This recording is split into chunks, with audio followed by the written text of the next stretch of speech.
Guys, I'm not sure when or where it started na kailangan bago ka mag-start na freelancer, alam mo na kagad kung ano yung niche mo. Because ang kailangan mong alamin, hindi niche, service na i-offer. Ano yung kaya mong gawin sa computer mo na makakatulong sa mga negosyo. Mary here, everyday nagpo-post ako ng bagong videos sa pwedeng nyo sundan na some sort of roadmap kung gusto nyo na maging freelancer, virtual assistant, or gusto nyo na mag-work from home gamit ng computer at internet. Si Missy dito, sabi niya, gusto ko talaga, hindi ko lang alam kung anong niche ang fit sa akin. First things first. Naniniwala kasi ako sa paggusto may paraan. Pag ayaw, minsan nakakahanap tayo ng dahilan. Naiintindihan ba natin yung ibig sabihin ng niche? I think a lot of aspiring freelancers are getting confused because of way too many contents about freelancing na sa sobrang dami naman nung kinukonsume natin na videos. Tapos hindi pa structured, yun dun pumapasok yung confusion eh. Guys, ang tatandaan nyo, ang niche is specialized area. Specific segment ng market na gusto mo mag-focus. Ngayon, hindi mo malalaman kung ano yung niche mo unless you know na kung ano yung service or services na i-offer mo. This is essentially the particular field ng or industry na papasukin mo. And the expectation is, ang niche mo is something that you have a deep knowledge, skills, experience, where you can offer unique value sa service ng iyong customer or client.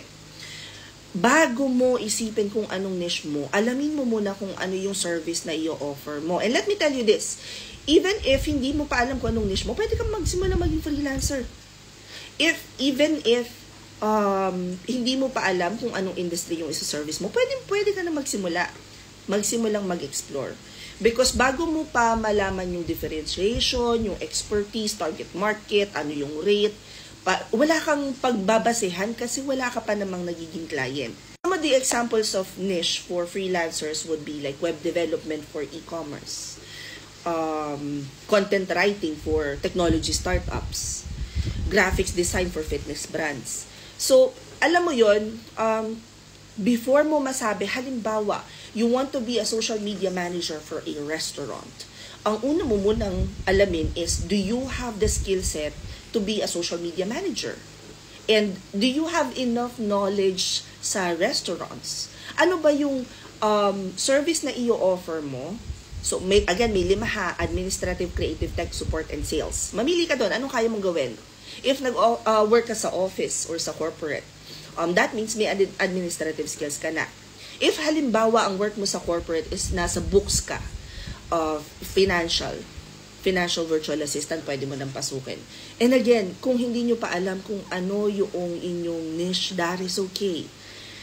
Kung kaya mong gamitin yung computer mo para mag-administrative task, and I did not say data entry because a lot of people now are thinking you can do data entry and offer it as a service alone.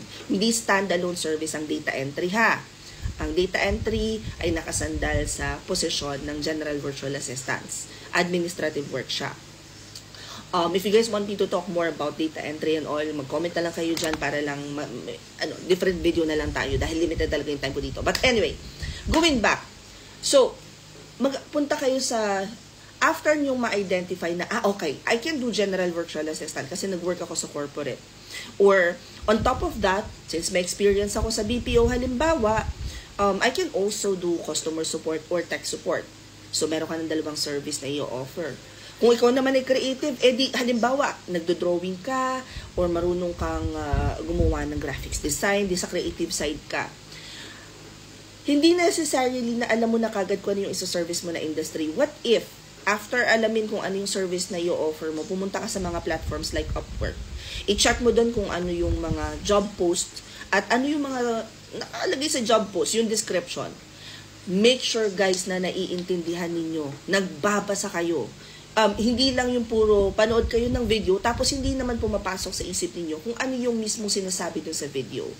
Tapos, after no nakita mo, okay, so for administrative work, bukod pala sa Microsoft Office, Google Workspace, kailangan matuto rin akong gumamit ng, halimbawa lang, HubSpot.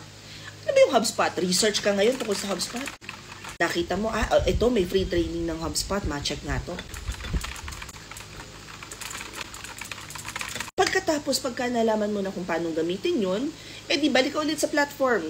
Sa Upwork, check mo, ano ba yung mga services na pwede kong i-offer. 'Di ba? I mean, hindi ka pwedeng mag-specialize, hindi mo pwedeng ma-master kagad ang isang area nang wala ka pang experience at lalong-lalo na wala kang proof sa client na sasabihin mo ay social media manager for restaurants pero never ka pang nag-service sa restaurant industry. I hope this provides a little more clarity when it comes to niche. Again, if you guys have any questions about working from home, comment them here and follow for more work from home chismis. Bye!